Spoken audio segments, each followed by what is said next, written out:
Hello, my fellow independent contractors, and welcome to episode 4 of the Delivery Driver Pit Stop. As you can see, tonight, I'm not alone. I have my better half, Tona. Say hi, Tona. Hey, how's everyone doing? And we decided we're going to talk about something that's really important that everybody should pay attention to when they're going in picking up food, and that's your attitude. The reason I bring this up is I was recently at a very well-known restaurant nationally. I'll say the restaurant, BJ's. I was speaking to the general manager while I was waiting for the food, like I normally do. I make small talk. And I asked the general manager if he ever had any issues with drivers coming in with attitudes, not very nice attitudes, and he quickly replied yes, which surprised me. But then he also surprised me by saying if anybody comes in with an attitude, he can easily just ban them, and he bans them all the time.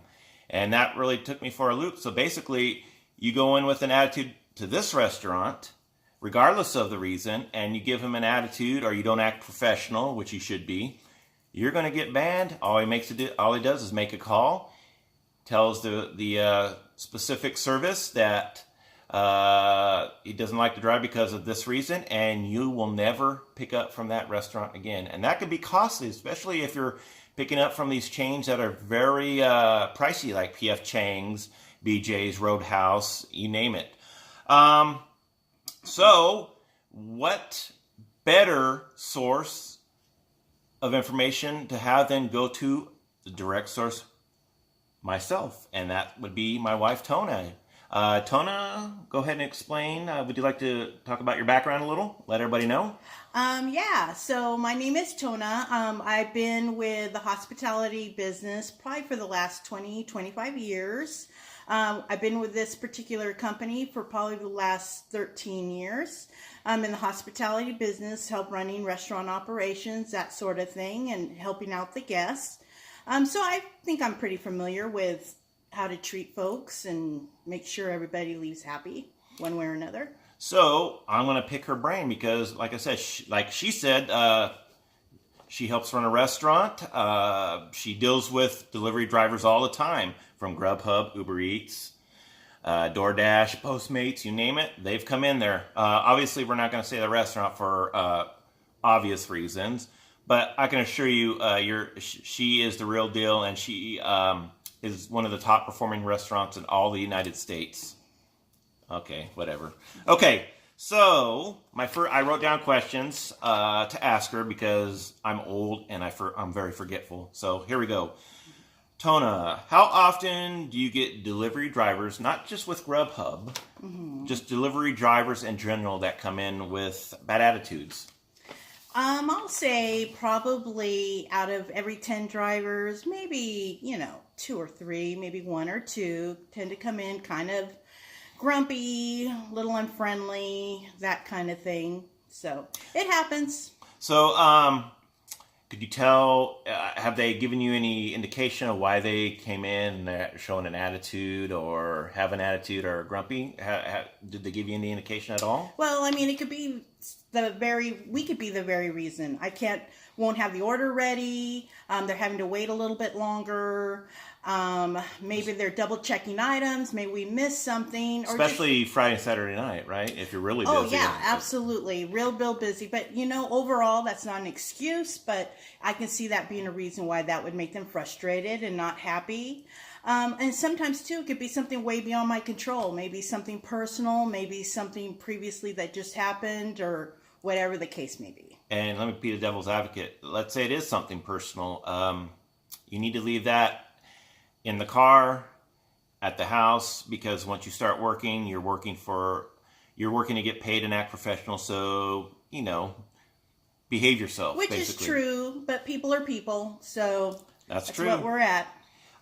If anybody come in, let's say, think about one of your worst pickup drivers or whatever, and they had a bad attitude. How did you handle the situation with that person? Well, I mean, for me in particular, and something that's encouraged, I'm going to give them the feedback directly.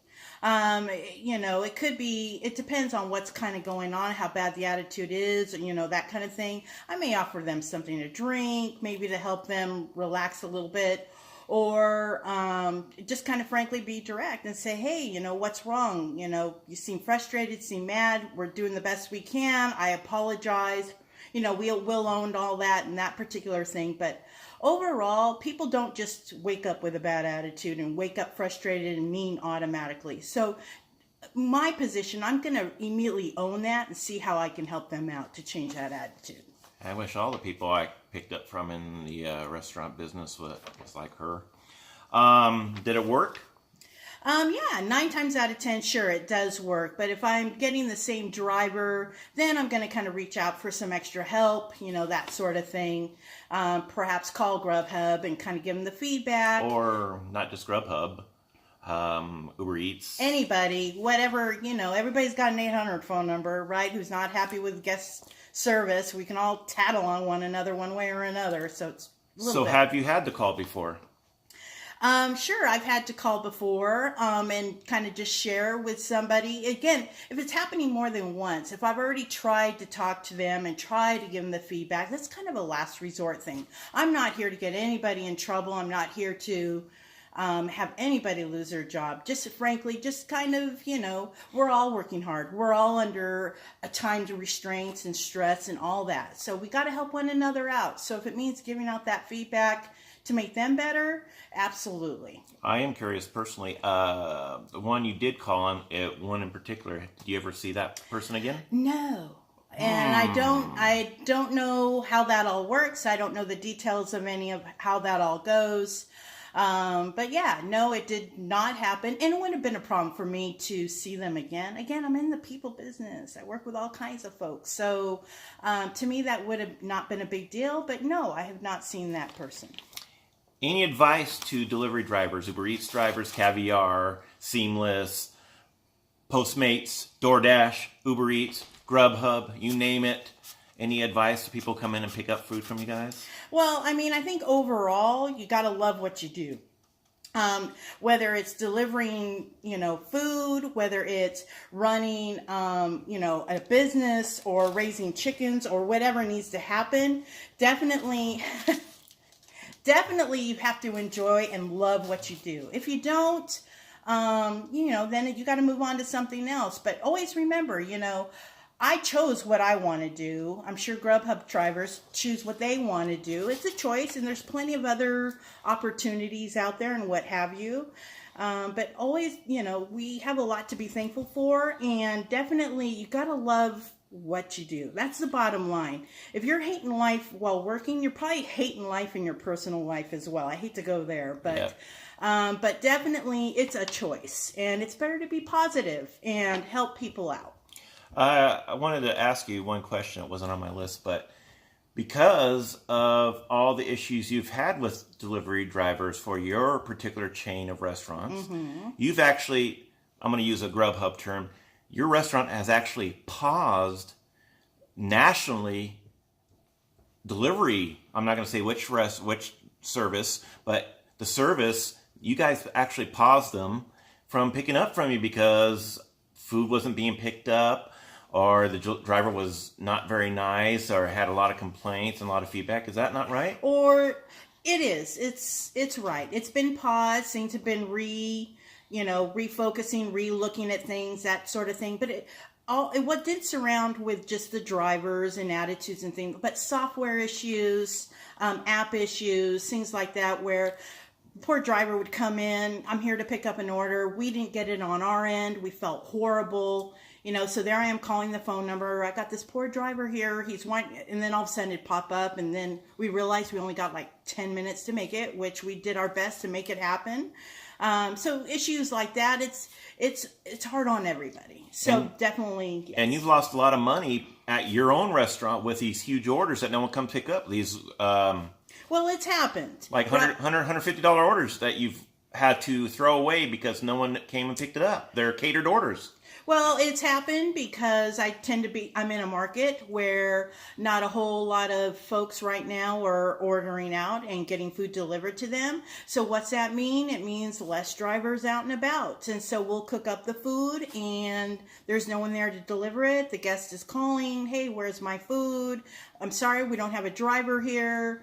And unfortunately they end up picking it up, or we end up tossing it, or we end up helping them out with a credit or things like that. But I'm told, things are getting a lot better. Folks are hearing the feedback. And I think that's it. I want to thank you for tuning in. I think I'm a lot better this video than I was in my previous 3 because I've been practicing. I want to thank my lovely wife, Tona, for doing this. It was very helpful. It's great. She lends credence to the fact that attitudes matter when you pick up food. So let's say you do have a bad attitude or you're not feeling grumpy. Just be polite. Say, yes, sir, no, sir, I'm here. Don't take it out on the people at the restaurant because 95% of the time, it's not under their control. Anyway, if you find my video helpful, our video helpful, if you would be so kind to hit the like button and subscribe, that little subscribe button on the bottom corner, I would appreciate it. And who knows, maybe we'll see Tona again in future videos. That's it for episode 4 of the Delivery Driver Pit Stop. Have a great night. Bye. Bye-bye.